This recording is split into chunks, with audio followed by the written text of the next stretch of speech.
Buenos días, hermanos. Dios les bendiga y agradezco al Señor este tiempo y de antemano también entregarles un saludo de parte de los hermanos de la iglesia Sinaí, donde actualmente estoy pastoreando. Es una bendición del Señor poder estar aquí esta mañana y también poder compartir la palabra del Señor. Quiero invitarles para que abran sus Biblias en el libro de Josué, en el capítulo 2. Esta es la lectura que vamos a usar en esta mañana para este tiempo de la predicación.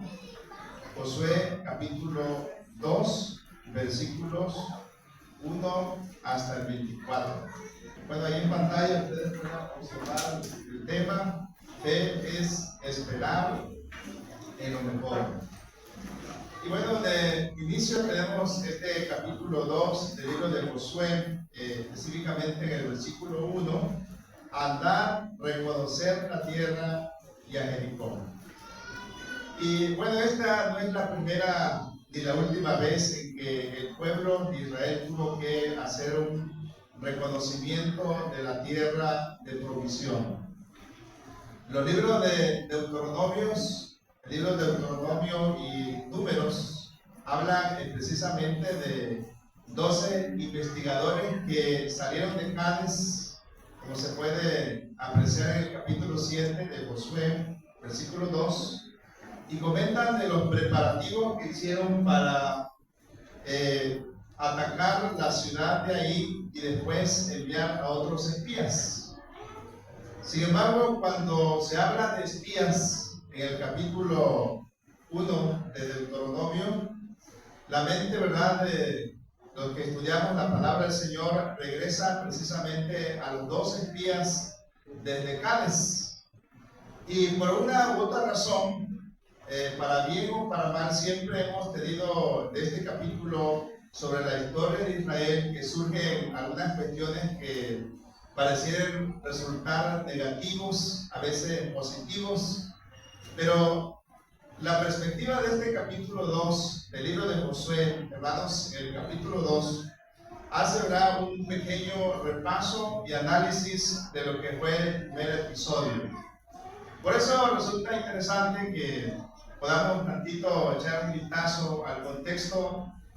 Y el pueblo de Israel siempre gozaba de privilegios, pues contaba con una promesa, como se lee en Deuteronomio, en el capítulo 1, versículo 21. Si ustedes también tienen sus Biblias ahí con facilidad, podemos ir hojeando Deuteronomio 1 y lo que es Números, en el capítulo 15. Y vamos a observar que Dios había dado el momento propicio, donde leemos en el versículo 21 de Deuteronomio. Le pueden dar ahí, hermanos, ¿verdad?, según vayamos escuchando. Sube y tome posesión de ella como Jehová, el Dios de tus padres, te ha dicho. Y además de mantener el ánimo muy en alto por lo que Dios había añadido en su palabra sobre la promesa, no temas ni desmayes, que fueron las palabras repetitivas que Dios le mostró a Josué en el capítulo 1 3 veces para animarlo y también para reafirmar esa promesa de que Dios le habría de dar al pueblo de Israel la tierra prometida. Pero en el capítulo 13 de Números, que ustedes también pueden ir ver este capítulo 13, se hace aquí, hermanos, una presentación cronológica del evento, y el autor dice que Dios envió espías. Dice la palabra del Señor de Números capítulo 13, versículo 1 y 2: y Jehová habló a Moisés diciendo, envía tú hombres que reconozcan la tierra de Canaán, la cual yo doy a los hijos de Israel. Entonces, podemos ver aquí literalmente que por la mano de Dios, usando a Moisés, incluye este acontecimiento en el libro de Deuteronomio, un repaso de algunos acontecimientos históricos y religiosos, y añade un detalle muy importante con respecto a los espías, que se encuentra en Deuteronomio, en el capítulo 1, versículo 22.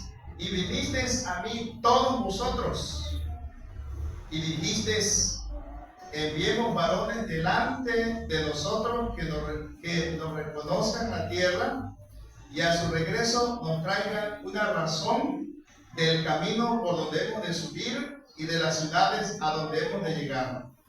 Eso dice el versículo 22 de Deuteronomio. Entonces es de suma importancia observar aquí, según los versículos 22 y 23 de Deuteronomio, que Moisés, hermano, estuvo de acuerdo a este plan. Dice la Escritura: y el dicho me pareció bien. Entonces, cuando consideramos estos ambos pasajes en forma paralela, podemos darnos cuenta que es obvio que la idea de enviar a los espías no nació precisamente de una incredulidad por parte del pueblo de Israel, aunque podemos darnos cuenta que la fe de los israelitas era un poco debilucha. Sin embargo, hay algo importante aquí que sale como algo sobresaliente: la bondad de Dios, el amor del Señor, siempre, hermanos, manifestándose en la vida de su pueblo. Y aquí entonces el Señor le da una mejor opción a Moisés, la cual dice la Escritura que él la aprobó. El problema realmente no consistía en enviar a la tierra prometida espías, sino más bien, hermanos, en la incredulidad de ellos al escuchar el informe desalentador que trajeron los espías. Y entonces, cuando vamos nosotros al capítulo 13 del libro de Números, vemos ahí cómo estas 10 personas no tomaron en cuenta la promesa de Dios, su poder, ¿verdad?, que habría de alcanzar sus propósitos, y tampoco recordaron el ejemplo de ese poder que se había manifestado durante toda la trayectoria de la predicación de los israelitas en el libro del Éxodo, y solo consideraron algo muy sobresaliente también en este capítulo 13 de Números. Algo formidable de lo que ellos vieron es que había muchos obstáculos. Y entonces, por unanimidad, los hijos de Israel rechazaron la exhortación de los 12 espías. Y entonces vemos aquí la influencia del pánico, de la incredulidad de los 10 espías. Y entonces por eso ellos dijeron en Deuteronomio, en el capítulo 1, versículo 28, nuestros hermanos han atemorizado nuestro corazón. Y cuando nosotros vemos esta parte aquí de la Escritura, dice la palabra del Señor que Moisés tuvo que ser conmovido y hacer un diagnóstico de ellos que resultó, hermanos, en algo augurio sobre lo que habría de pasar sobre el pueblo de Israel. Dice de Números, Deuteronomio capítulo 1, versículo 32 al 33, dice la palabra del Señor: no creísteis a Jehová vuestro Dios. Y el resultado, hermanos, de esa incredulidad se reflejó en 40 años de predicación y en la muerte de muchos feligreses que estuvieron ahí paseándose en el pueblo, en el desierto, durante muchos años. Los que hemos leído la palabra del Señor sobre lo que tiene que ver la entrada de Israel a la tierra prometida, sabemos que no habría de llevarse 40 años. ¿Cuánto es que habría que, hermanos, recorrer tan solamente? ¿Cuánto? 3 o 11. Entonces, en Deuteronomio capítulo 1, vemos ahí, hermanos, que el recorrido era en tan pocos días. Sin embargo, es muy importante que cuando nosotros escuchemos la voz de Dios, cuando vemos los mandamientos del Señor, lo que Él establece, por lo que hacía con el pueblo de Israel, por mano de Moisés y Josué, que habría de ser el siguiente sucesor, el Señor, hermanos, quiere que nosotros obedezcamos. Entonces, vemos entonces ahora en este contexto algo que nos puede trasladar a lo que precisamente nos está hablando Josué capítulo 2. Y en cuanto al versículo 2, versículo 1 del capítulo 2 de Josué, este versículo, permítame leerlo, en el versículo 1 y 2, Josué, hijo de Nun, envió desde Sittim 2 espías secretamente diciéndoles: andad y reconocer la tierra y a Jericó. Y ellos fueron y entraron en casa de una ramera que se llamaba Rahab y posaron allí. Y fue dado aviso al rey de Jericó diciendo: he aquí que hombres de los hijos de Israel han venido aquí esta noche para espiar la tierra. Y entonces vemos aquí en cuanto a la parte geográfica, la distancia entre Cades y Sittim era relativamente, según se puede leer, aproximadamente unos 170 kilómetros. Israel estaba, hermanos, acampando a escasos 11 días de poder dar marcha y llegar a la tierra prometida.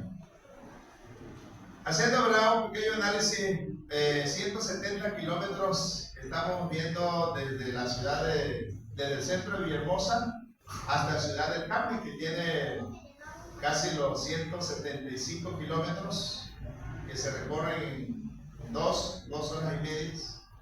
Entonces, en ese tiempo, ¿verdad?, hubo un cambio de rutas por Cades. Infortunadamente, ¿verdad?, en lo que hemos mencionado, el viaje, dice la Escritura, que le tomó 40 años y murieron miles de personas, y todo, hermanos, por aceptar una falsa interpretación de la comisión de los 10 espías que habían salido, hermanos, a observar y a ver detalles de lo que tendría que ver la tierra prometida. Entonces, en otras palabras, aceptaron el punto de vista de ellos y confiaron en su incredulidad. Si nosotros hacemos parte de esta historia, podemos decir que 40 años después, en vísperas de iniciar, hermanos, una campaña conquistadora, la nueva generación está situada pocos kilómetros a una importantísima ciudad cananea y a menor distancia de la ribera del río Jordán, fronterizo. En esta situación, dice la palabra del Señor, que Josué ordenó de 2 espías, que 2 espías reconocieran específicamente la ciudad fortificada, la que el Señor habría de heredarles. Entonces, no sabemos cómo fue los 12 espías, hermanos, del capítulo 13, capítulo 13 de Números, y el capítulo 1 de Deuteronomio, ¿verdad?, donde lograron trasladarse de arriba abajo hacia lo que era el territorio hostil que aparentemente era percibido. Pero en Josué, hermanos, capítulo 2, vemos la situación más peligrosa.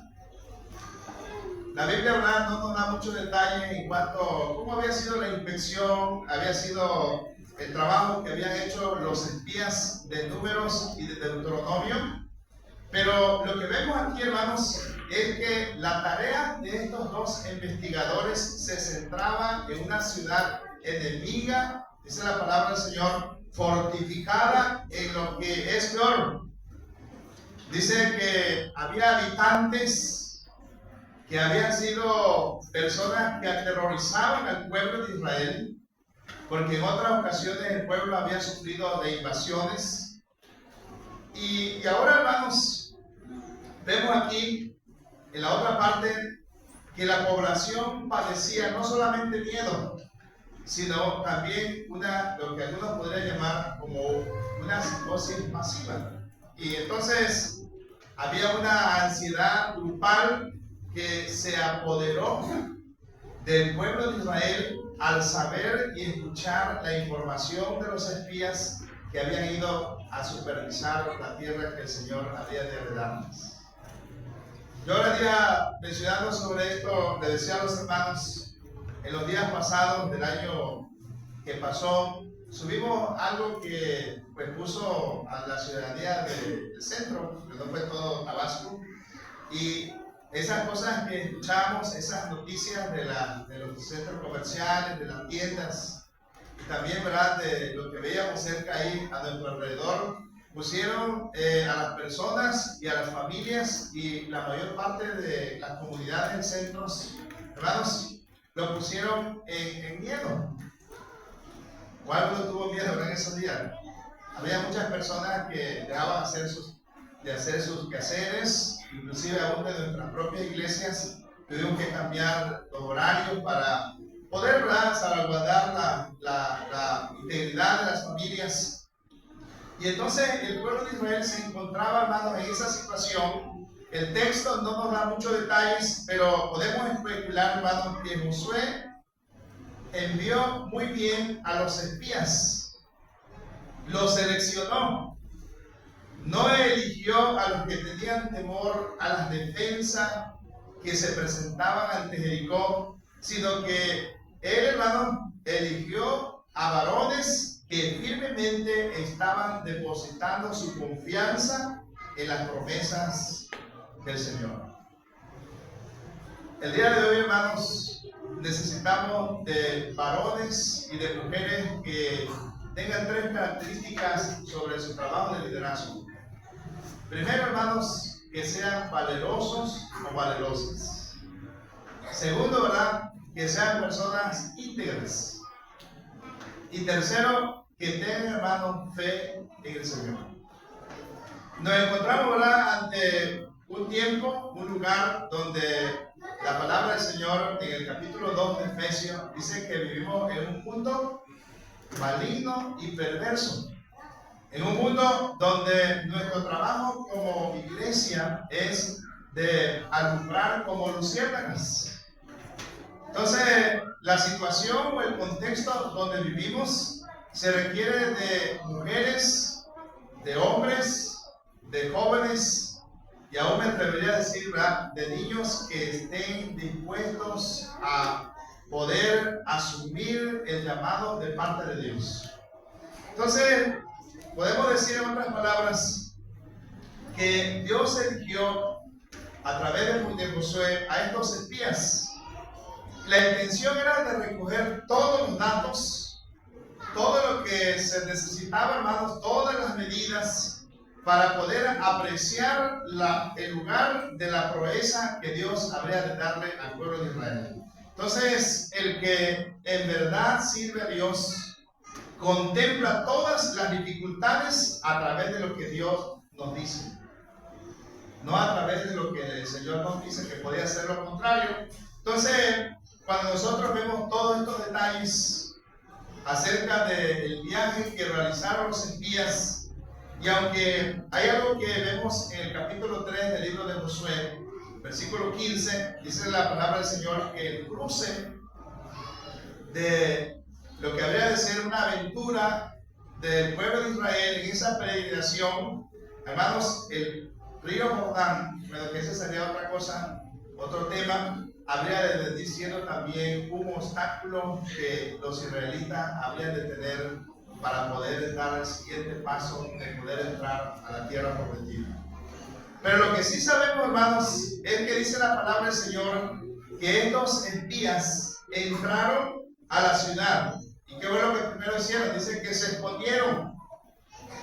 Se escondieron en un lugar público que frecuentaba habitantes y probablemente, hermanos, tenían que mezclarse con toda la gente que había ahí. Dice, según el texto de Josué, capítulo 2, versículo 2, fueron descubiertos y se informó al rey que eran hombres de los hijos de Israel. No se sabe, ¿verdad?, cuál debió haber sido la evidencia por la que los espías fueron descubiertos. A lo mejor pudo haber sido la ropa, o también de la forma del habla, su fisonomía, la nariz, los ojos. No sabemos nada de estos detalles, pero lo que sí podemos ver aquí, hermanos, es que todo esto no fue suficiente para que los espías no fueran descubiertos. Entonces, el lugar público donde los espías pensaban esconderse y mezclarse con quienes frecuentaban esa ciudad, dice la palabra del Señor, que era un mesón o una posada situada sobre el muro, según dice el capítulo 2, versículo 15 de Josué. Y la que estaba ahí, hermanos, era una mesonera de nombre Rahab. Solo la escritura, hermanos, la llama así. Dice que la llama como ramera, y algunos quizás hemos tenido la idea de, al llamarle ramera, quizás por los prejuicios de la manera, el apelativo con que la escritura la llama aquí. Y aunque sabemos que la tierra de Jericó era una tierra donde prevalecía la prostitución y también era una tierra bastante corrupta, también era una tierra donde prevalecía la maldad. Sencillamente, hermanos, dicen algunos comentaristas que esta mujer ciertamente había vivido una situación así, pero posteriormente había cambiado su vida de una vida inmoral a una vida íntegra y perfecta. Entonces, la mujer se identifica aquí como ramera. Y en el Nuevo Testamento, en lo que es Hebreos capítulo 11, versículo 31, y Santiago capítulo 2, versículo 25, dice que su reputación, hermanos, su apelativo también la llama así, ramera. Debemos de recordar, hermanos, que el trasfondo pagano en la que esta mujer vivía era una, como ya lo mencioné, una cultura donde, hermanos, prevalecía la iniquidad. Dios había dicho a través de Abraham que la maldad de todos los habitantes de esa tierra, de la tierra de provisión que Dios había de dar al pueblo de Israel, en un momento, hermanos, sería destruida. Pero hay algo que podemos apreciar aquí de la palabra del Señor, y lo que apreciamos aquí es que Dios mandó a su pueblo a que echase fuera de la tierra a todos estos pueblos paganos, destruyéndolos, acabando su cultura y sin duda también las religiones que prevalecían en ese tiempo. Quizás algunos de nosotros podríamos decir, bueno, ¿y qué tiene que ver, verdad, toda esta parte de la historia que se menciona aquí? Recordemos que Josué está dentro de la sección de libros históricos.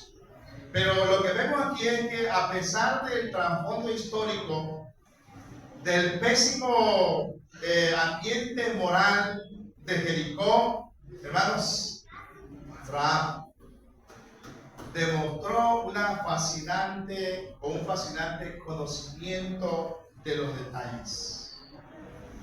Y entonces, cuando vamos a algunos comentarios para buscar más información de esta mujer, lo primero que vemos aquí, hermanos, es que esta mujer, aún en las condiciones en las que la Biblia lo presenta, tenía, hermanos, un conocimiento y también una convicción acerca de lo que Dios venía haciendo con el pueblo de Israel.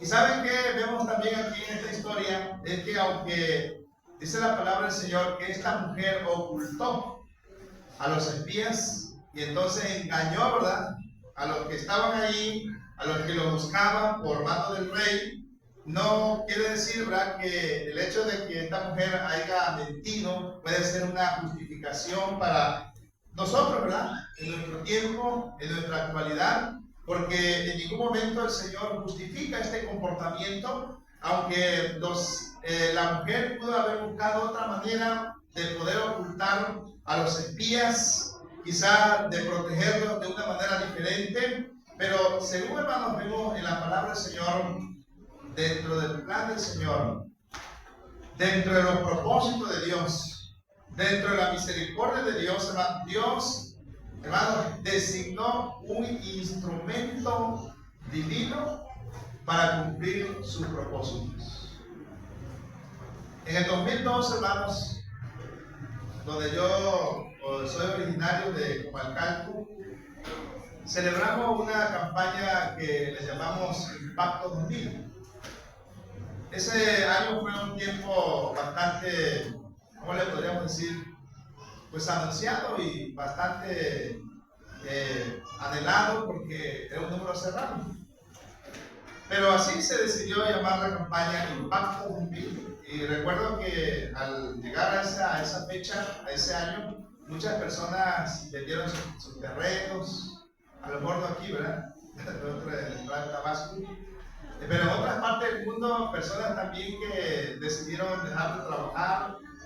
Algunos también se quedaron dentro de sus casas y tristemente algunos también se privaron de sus vidas. ¿Saben por qué? Porque pensaban que en el año 2000 el mundo se iba a acabar. Estamos en el 2024, no fue así. Bueno, para los que se murieron, pues se acabó el mundo. Pero lo que quiero decir con esto, hermanos, es que en esa campaña que le llamamos de Impacto 2000, de todo lo que se hizo, hermanos, la inversión, el tiempo, el trabajo, durante los 3 días, más de 1000 personas, estamos hablando de 24 años, donde había más receptividad de parte de la gente a este tipo de actividades masivas. Solamente, hermanos, más bien el Señor permitió que una persona de la comunidad, que por cierto era la persona más denigrada, sus vicios, adicciones, etc., se volviera al Señor. Y en esos días, la iglesia madre que estaba celebrando la campaña, hermanos, había decidido modificar lo que era el techado, porque el templo tenía la estructura de pura madera de caoba y los hermanos dijeron, esta madera tiene más de 80 años, no debemos quitarla, lo único que vamos a hacer, vamos a reemplazar las tejas de asbesto y también vamos a poner un llamado cielo o algo así. Vamos a hacer una modificación. Ahora la pregunta era, hermanos, ¿quién se va a subir allá arriba? Que tenía más de 10 o 12 metros de altura. Nadie se quería subir de los hermanos que estaban ahí como líderes. Pero esos días, hermanos, que se dio la campaña, este amigo, hermano, se volvió al Señor y el día que estaba en la reunión, escuchó el aviso que dijeron, hermanos, en esta semana vamos a empezar a poner ya las tejas, pero necesitamos a alguien que tenga valor, alguien que quiera para ayudarnos y subirse allá y poder colocar las tejas en su lugar. Cuando escuchó esta persona lo que se estaba diciendo, dijo, yo quiero. Todos nos quedamos mirando y bueno, el nuevo creyente va a hacer el trabajo allá, que es un lugar algo peligroso. Pero bueno, sin mucho preámbulo, lo que quiero decir, hermanos, que este amigo terminó haciendo el trabajo de remodelación allá arriba de lo que era el cambio de las tejas. A los 2 meses, 3 meses, volvió otra vez a su vida. Así son algunas cosas. Pero lo que tengo aquí, hermanos, es que lo que nos causa la sorpresa de lo que Dios hace, hermanos, usando una persona espiritualmente, dice la palabra de Dios, falible. El hombre común y corriente, incluso aún los que lo hemos sido salvos ya por la gracia de Dios, también en algún momento de nuestra vida hemos sido el instrumento completo. No hemos sido, ¿verdad?, del todo el acto para servir. Sin embargo, a través de la Biblia podemos ver y observar que el Señor le ha placido usar instrumentos humanos, frágiles, débiles, de mano, dispuestos a ser, hermanos, como esta mujer de nombre Abraham. Qué milagro es, hermanos, ver a una persona así. Como dice el mismo el apóstol Pablo, doy gracias al que me fortaleció, a Cristo Jesús nuestro Señor, porque me tuvo por fiel, poniéndome en el ministerio. Y en otra parte de la Escritura digo, a mí que soy menos que el más pequeño de todos los santos, me fue dado esta gracia de anunciar entre los gentiles el Evangelio. Entonces, cuando nosotros apuntamos nuestra atención sobre esta mujer, hermanos, como dije al principio, esta mujer, aún viendo su condición de donde venía, hermanos, ella tiene un aprecio, conocimiento y convicción de lo que Dios está haciendo en la vida de las personas. Y bueno, no sé si está en pantalla, pero lo primero que observamos es lo que esta mujer dice, hermanos, producto, ¿verdad?, de la obra del Espíritu de Dios en su vida. Y entonces algunos le han llamado como su credo básico, que refleja el conocimiento y la convicción que uno tiene en cuanto a nuestra fe. Y lo primero que ella dice, cuando estaban en el versículo 8 durmiendo los espías, después, ¿verdad?, ella dice: sé que Jehová tiene un plan. Eso dice el versículo 9 de Josué 2. Ella dijo: sé que Jehová os ha dado esta tierra. Y entonces lo que vemos aquí es un fragmento, hermanos, de su confesión, que viene de sus propios labios, de una mujer que vivía rodeada y en muchos sentidos, hermanos, sumergida en una cultura totalmente pagana. Pero es interesante, hermanos, que aún ni los mismos israelitas dieron tanta evidencia de la fe. Pero algo importante que vemos aquí es que Dios, hermanos, permite que esta mujer pueda confesar de lo que Dios puede hacer en la vida de una persona, de una familia y aún de la propia iglesia. Lo que esta mujer está diciendo: existe un Dios soberano. Lo segundo que vemos de esta mujer aquí es que ella dice: sé que Jehová tiene poder para realizar su plan. En el versículo 10, Jehová hizo secar las aguas del Mar Rojo, y lo que habéis hecho a los dos reyes de los amorreos. Entonces, hermanos, hay algo interesante aquí. El hombre moderno, el hombre erudito, el hombre escéptico y aún el humanista niega la intervención de Dios en los asuntos del hombre. ¿Y saben cómo le trata de explicar a lo que nosotros en algún momento de nuestra vida hemos experimentado en nuestra vida? Lo que hacen estas personas es que lo explican bajo los fenómenos, en base a la razón, en base a las fuerzas naturales. Pero aquí lo que estamos viendo es que esta mujer reconoce que Dios está detrás de todos los milagros. Amén. Y bueno, voy a contarles esta segunda anécdota. Siempre cuando hago esto en la casa me regaña mi familia porque a veces me tiro contando anécdotas. Pero hermanos, yo soy de 1983 y en una oportunidad hace como 5 años que tenía yo que sacar una de mis actas de nacimiento en Libertad.com, donde fui aceptado. Resulta que llego ahí y me doy cuenta que en el libro, como le dicen en el libro grande, yo estoy anotado del 25 de noviembre. Pero toda mi documentación, hasta lo que era el estudio del seminario, está hasta el 23 de noviembre. Entonces ahí hay un problema. No es tan fácil, ¿verdad? Y entonces llego ahí y me dice: usted tiene un problema de números. No es del 23, aquí está en el libro, del 25.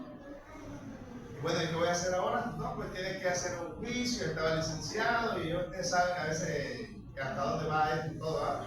Y entonces le digo: bueno, pero ¿y cuánto va a salir esto? Me dice: ¿cuándo va a salir? Y va a llevar tiempo, etcétera, etcétera. Cuando vamos a hacer cualquier trámite, ¿no?, que se nos dificulta, que tiene que ver con tiempo, tiene que ver con dinero. Entonces, hermanos, para no hacer largo esto, yo lo dejé ahí. Y entonces el licenciado dijo: hay que hacer el trámite en más o menos de 1 año. Como a los 3 meses, hermanos, si no me recuerdo, ya necesitaba yo en mente, necesitaba mis actas, tenían que estar actualizadas. Y entonces yo le digo a mi esposo: voy a tener que hacer este trámite, aunque tengamos que poner dinero y hacer esto. Y me voy, hermanos. Resulta que había un cambio de administración ahí en el registro civil, y le expliqué lo que había pasado hace 3 meses. Y entonces dice: ahorita lo vamos a revisar. Y empezaron a abrir el libro y empezaron a revisar. Y resulta, hermanos, que cuando abrieron el libro, había una hoja ahí que decía que las correcciones se habían hecho y explicando el motivo y la razón por la cual se habían hecho. Yo no sé, ¿verdad? Pero así podemos contar cada uno de nosotros algunas experiencias de cómo Dios ha obrado en nuestra vida de una manera poderosa, de una manera extraordinaria. Y entonces, hermanos, lo que hace esta mujer de nombre Rahab es que ella proclama y dice: tenemos un Dios omnipotente, por si está estudiando en el esfuerzo cristiano, ¿verdad? Los atributos de Dios. Y entonces podemos ver que esta mujer reconoce, hermanos, el poder de Dios en la vida de ella y en la vida de lo que Dios está haciendo en la vida del pueblo. Y entonces lo primero que tenemos que reconocer, y ella está diciendo: ven, recuerden lo que Dios ha hecho con el pueblo de Israel, cómo abrió el mar rojo, cómo el Señor les proveyó durante el día y la tarde, cómo el Señor les dio del maná, y aún después cómo el Señor permitió que el Jordán también se dividiera de extremo a extremo para que Israel, ¿verdad?, pudiera pasar con toda la facilidad. Y entonces, cómo vemos Dios obra en la vida de su iglesia. Y lo tercero que vemos aquí es que ella dice: sé que Jehová está presente. Jehová nuestro Dios es Dios arriba en los cielos y abajo en la tierra. Y aun cuando ella vivía en una cultura que creían que los dioses, hermanos, de los montes y de los valles, los ríos y del mar, todo eso es lo que se creía, esta mujer, hermano, está dispuesta a confesar y a admitir la singularidad de Jehová. Y a lo mejor ella no supo cómo expresarlo, pero lo que ella está aquí proclamando, hermanos, es la trascendencia y la inmanencia de parte de Dios, diciendo que tenemos un Dios que es omnipotente. Otro de los atributos, un Dios omnipotente. Y por último, vemos que esta mujer dice: sé que Jehová es la autoridad máxima. Os ruego pues ahora que juréis por Jehová, Jehová, ante quien ella quería que juraran los espías, ahora solo un Dios del río, del bosque, sino lo que ostenta aquí, hermano, está diciendo que el Señor tiene toda la autoridad máxima. Entonces, si nosotros seguimos viendo la parte de este capítulo 2, vamos a ver a través de la palabra del Señor que Dios, hermanos, le concede éxito al pueblo de Israel, y podemos resumirlo así: la fe verdadera, hermanos, es la que confiamos en Dios. Aun cuando podemos contemplar los problemas, aun cuando podemos ver los obstáculos, lo que vemos a la luz de la palabra del Señor es que Dios nos da la victoria. Entonces, un creyente, una persona que está, hermanos, en disposición de servicio al Señor, puede experimentar, cuando tenemos fe, ¿cómo podemos decir? Experimentar cosas buenas. Amados hermanos, ciertamente es interesante cómo podemos ver la historia de esta mujer, y nosotros también poder ver que aún en los factores que en nuestra vida a veces se ponen como un obstáculo para nuestro crecimiento espiritual, sabemos, hermanos, que el Señor va por delante por la iglesia. Amén. Que el Señor nos bendiga.